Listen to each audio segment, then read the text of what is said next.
Creativity isn't some magical talent you're born with. In this episode, we break the myth of giftedness and explore why reclaiming your creative identity unlocks everything. It's time to stop waiting for permission. What if I told you your creative success has nothing to do with talent? Hear me out. What if you've been measuring your creativity with the wrong ruler your entire life?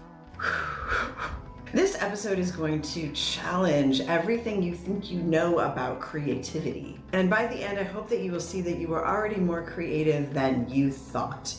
Let's talk about the myth of giftedness. Most of us were raised to believe that creativity was this magical thing that we were just born with. Oh, she's the artist, he's the musician, I can't even draw a stick figure. Sound familiar? And it sounds innocent until you realize that many people gave up their creative voice at 6 years old because their drawing just didn't look right. Talent is real, let me clarify, but it's wildly misunderstood. It's not a binary. You're not creative or not creative. You're not, Creativity is a relationship, and you can build that relationship like every other relationship. I believe that creativity is energetic alignment, not a lottery that you win at birth. When your creativity flows, it's not because you hit the talent jackpot, it's because you're in alignment with your creative identity and with your creativity. When your nervous system feels safe, your identity feels authentic, and your voice feels free. That's when the magic happens. We've all had that moment when the words just come, or the painting paints you, or your hands move before your mind catches up. We've all had that moment, and it's beautiful, right? That's not luck, that's you aligned. And guess what? You can cultivate that. Let's talk about why the gifted myth is harmful. The myth of giftedness creates two damaging illusions. Number one, that if you're not naturally good, you shouldn't even try. Number two, that if you're gifted, everything should come easily. And if it doesn't, something's wrong with you. Both of these are lies. Creativity takes work, it takes curiosity, it takes failure. Put on your big girl pants, it takes failure. You're gonna faceplant. But none of that means you're broken. It means you're growing. The only thing giftedness really points to is early exposure plus encouragement. That's it. Not divine appointing, not chosen ones. Although I think Prince was kind of a chosen one. What do you think? Comment below. But seriously, it's just access and support. Let's unpack that a little so it makes more sense. All right, the truth about giftedness. So let's really break this down. People often say things like, oh, she's so gifted, or he was just born with it, right? But when you look closely at the so-called gifted people, there's usually a pattern. Early exposure, which means they were introduced to something very young or gravitated to it very young, and encouragement. They were encouraged. Someone saw that spark and they nurtured that spark. They gave them that space to grow, because children are brilliant. They're open vessels, they're sponges. They can do so much more than we can after our child has been crushed by a life. That's it. That's the big mystery. Not a divine favor, not a chosen one, just access and support.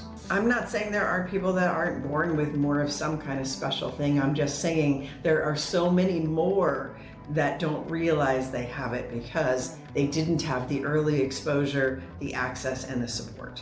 That's all I'm saying. And one of those people could be you. But with these people, like my mom was a pianist and a composer. My dad was a scientist and a philosopher. So I had a lot of early exposure and support as long as my art benefited the purity culture or was the right kind of art. So my art and my music was encouraged at a very young age, and my thinking and my philosophy and questioning life, because I had two very brilliant parents and talented parents. However, my gifts were put into a box like these are the parameters you need to have to express yourself. And if you express yourself outside of these parameters, it's not worthy. For my situation, I had the early exposure and the support. I just didn't have support for my authenticity. I had support for how my gift, how my creativity could support the system. But with these children who had early access and support, maybe their mom was an artist, and recognized the signs. Maybe a teacher said, wow, you're really good at that, keep going. Maybe they were allowed to fail and try again without shame being put upon them. That's not magical, that's environment. And here's the good news. If it's not about DNA and destiny, then it's never too late. If you didn't get that early support, you can give it to yourself now. You can create the environment for yourself that tells your creativity. You're welcome here, you're safe here, let's try. Let's talk about how suppression and shame can distort your creative energy. Let's talk about what really blocks creativity. It's not lack of talent, it's the accumulated weight of being told to be quiet, feeling like you are too much or being told you're too much, either because your emotions overwhelm you, your creativity overwhelms you, so you feel too much, or you feel like you're too much because people have told you you're too much, or someone's signaling to you that you're too much. Any of those, just pick your poison. Being shamed for expressing emotion. Boy artists, this is for you. That's for women too, but I think boys get hit with it harder. Being mocked, ignored, or misunderstood. Note to all of you creators out there who are going out on social media, just get ready for this one because you'll get hit with it all the time. So it doesn't matter, you be you, fuck everybody else. Those things are what shut down creativity. That's what pushes it underground. And this is especially true if you were raised in environments where obedience and purity was prized more than originality. For me, that looked like a religious system that praised modesty, silence, and control. But that's for another video. Maybe more videos.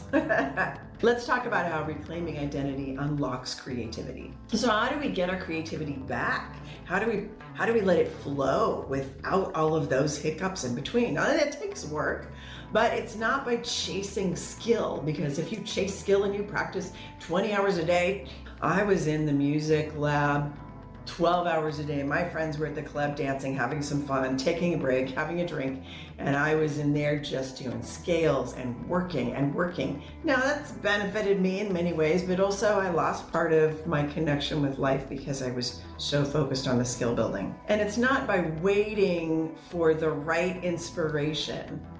It's creating the situation within yourself where you are fully and constantly inspired by everything around you. Joseph Campbell once said that life is a meditation, and it's not just about sitting and meditating, it's about creating a life where you are always in meditation. It's the same idea. You're meditating always, you're observing, you're seeing, you're intaking consciously more sensory input, feeding off of that and having joy off of that than if you just sit and you meditate and let me concentrate on the beauty of life. You're seeing it, you're sensing it, you're feeling it all the time. That's what it means to be an artist and to live your artistry and to live in your creativity as a lifestyle, as who you are. And then you are always more of who you are in any situation. And in any situation, you know the right action, whether you're making a painting or making a decision about buying a washer. I'm just saying that because my washer just took a shit. It's not by hoping or waiting for someone else to validate us. That is not how we reclaim and unlock our creativity. Absolutely, that one is the worst one. Just that should be number one. We reclaim our creative identity by giving ourselves permission. Permission to be messy, permission to be loud, permission to be inconsistent, permission to be imperfect, permission to be evolving. Creativity is already alive inside of you. It doesn't need to be earned, it needs to be remembered. Let's talk about the real unlock. Once I stopped trying to be talented, once I stopped performing creativity and started living it, or rather remembered when I used to live in creativity when I was a little girl, that's when everything changed. I stopped comparing, I stopped apologizing, I stopped editing myself into oblivion to create some sanitized version of whatever art I was currently creating that everyone would like. If everybody likes you, you're doing something wrong as an artist, I promise. But then I started making my kind of art, the kind that doesn't ask for permission. You don't need talent. You need alignment. You need safety.